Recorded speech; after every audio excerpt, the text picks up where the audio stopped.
libération, elle est nécessaire d'abord parce qu'il y a un impératif de justice. Il est absolument intolérable, il est absolument insoutenable d'imaginer que le policier qui vous a torturé, que le magistrat qui a envoyé votre mari ou votre père à la mort puisse se promener tout à fait paisiblement dans les rues de la ville comme si rien ne s'était passé.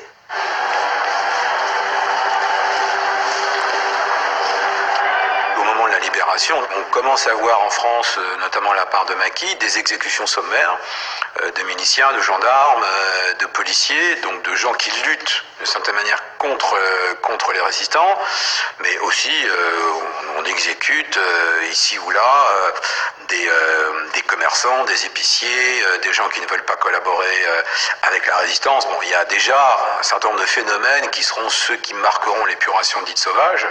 Au moment où la tension est peut-être la plus forte, il n'y a pas du tout d'opposition entre l'idée d'abattre quelqu'un et l'idée que ce serait contraire à la justice. Au contraire, c'est parce qu'il y a eu l'occupation, les massacres, le rôle de la milice, qu'il est juste de s'en prendre à ces gens-là.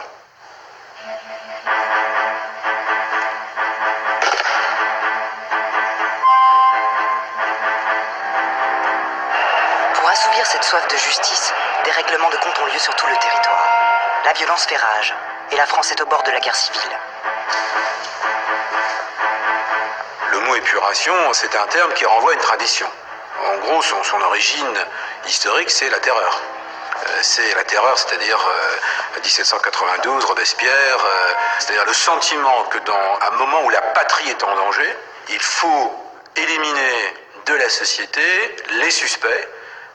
D'abord parce qu'il menace la sécurité, ensuite parce qu'il faut régénérer la nation. C'est les deux aspects qui sont les aspects qui appartiennent au vocabulaire de la Révolution française, qui ont marqué d'ailleurs, c'est quand même l'invention de la terreur moderne, hein, c'est quand même pas rien.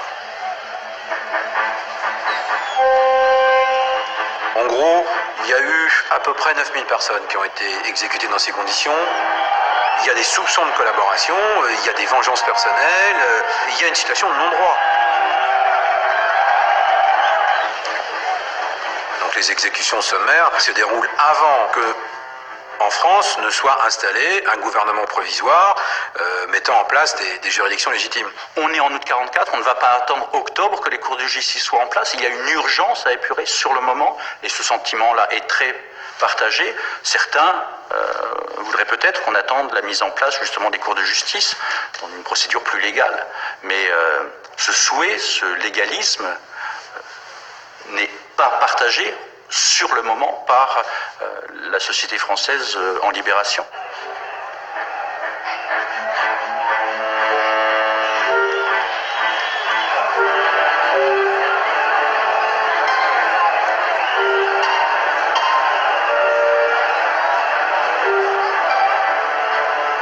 C'est une image très forte parce qu'elle met en scène la population autour.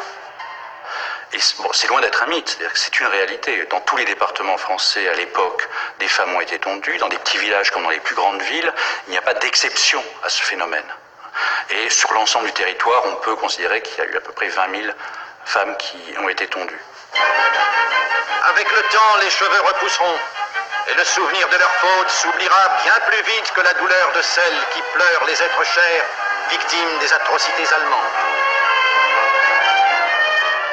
On va s'en prendre à elles parce qu'elles ont collaboré. Et c'est pour ça qu'elles sont tondues et internées, tondues et exécutées, tondues et condamnées lors de procès par la suite. Ce n'est pas à la place, contrairement à ce qu'on a souvent entendu.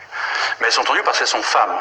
Et donc on va infliger à ces femmes un châtiment supplémentaire que l'on n'inflige pas aux hommes.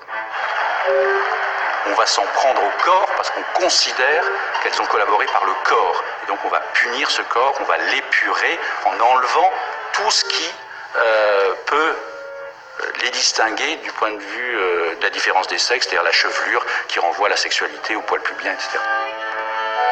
Le fait que les hommes aient été battus en 40, ils ont besoin de reconstruire une identité également virile en s'en prenant aux femmes qui étaient de l'autre camp. Il faut se dire qu'on est dans un pays dont l'armée a été balayée en un mois en 1940, et ce traumatisme-là est gigantesque. On ne peut pas l'oublier quand on réfléchit à ce qui se passe au moment de la libération et de l'épuration. C'est aussi la réponse à cette faillite gigantesque constitue la défaite de 40.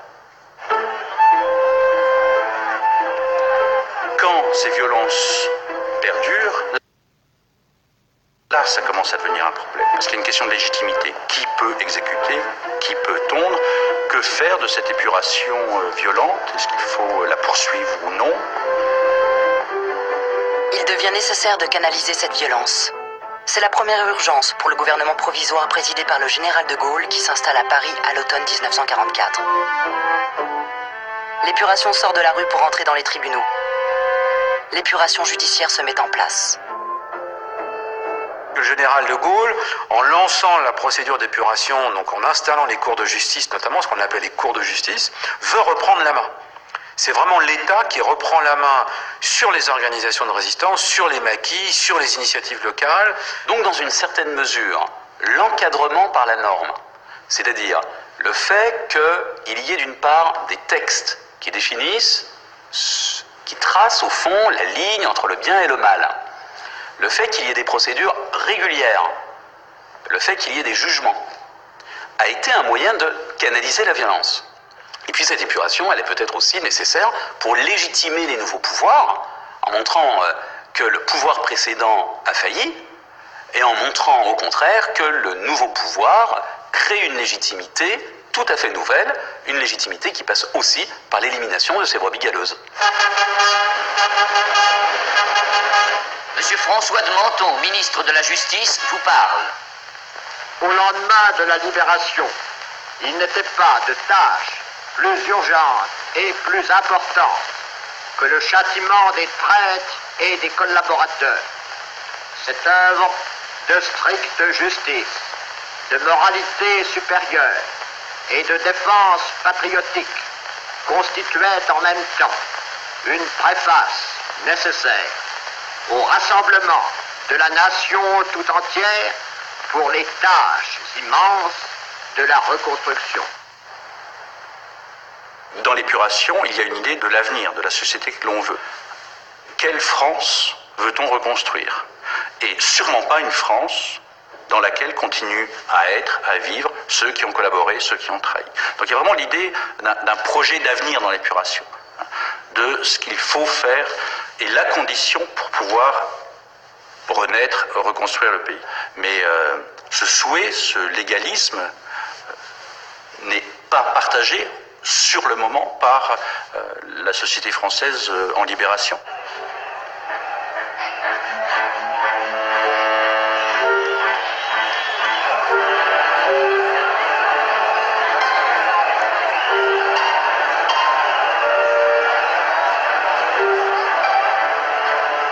C'est une image très forte qu'elle met en scène la population autour. Et bon, c'est loin d'être un mythe, c'est-à-dire que c'est une réalité. Dans tous les départements français à l'époque, des femmes ont été tondues. Dans des petits villages comme dans les plus grandes villes, il n'y a pas d'exception à ce phénomène. Et sur l'ensemble du territoire, on peut considérer qu'il y a eu à peu près 20 000 femmes qui ont été tondues. Avec le temps, les cheveux repousseront, et le souvenir de leurs fautes s'oubliera bien plus vite que la douleur de celles qui pleurent les êtres chers, victimes des atrocités allemandes. On va s'en prendre à elles parce qu'elles ont collaboré. Et c'est pour ça qu'elles sont tondues et internées, tondues et exécutées, tondues et condamnées lors de procès par la suite. Ce n'est pas à la place, contrairement à ce qu'on a souvent entendu.